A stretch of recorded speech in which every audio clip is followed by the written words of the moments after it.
Mobile पर या social media के किसी प्लेटफॉर्म पर प्यारे नबी हज़रत मोहम्मद रसूलुल्लाह सल्लल्लाहु अलैहि वसल्लम की शान में बेअदबी करने वाले किसी भी मलून गुस्ताख की कोई वीडियो आती है तो उसको कभी शेयर नहीं किया जाता,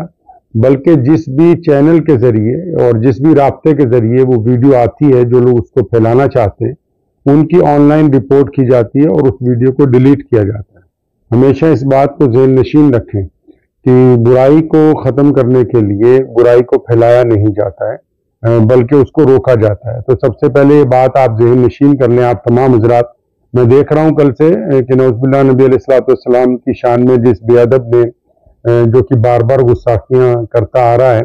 उसने जो ताज़ा बदतमीज़ी की है, तो उसको बहुत सारे मुसलमान जो हैं ग्रुपों में शेयर कर रहे हैं, जो कि बिल्कुल ही गलत तरीक़ाकार है। आप जहाँ से वीडियो आ रही है उस चैनल को ब्लॉक कीजिए, उस चैनल की रिपोर्ट कीजिए। गुस्ताख के साथ मुकदमा दर्ज करवाने के साथ साथ उन तमाम चैनल, चाहे वो सोशल मीडिया के हों या दूसरे हों, उनके खिलाफ भी एक FIR दर्ज करवाइए, ताकि इस तरह की गुस्ताखी की वीडियोस जो हैं उनको रोका जा सके। तो इसलिए इस बात को ज़हन नशीन कर लीजिए कि शेयर नहीं करना है, रिपोर्ट करके उसको डिलीट करना।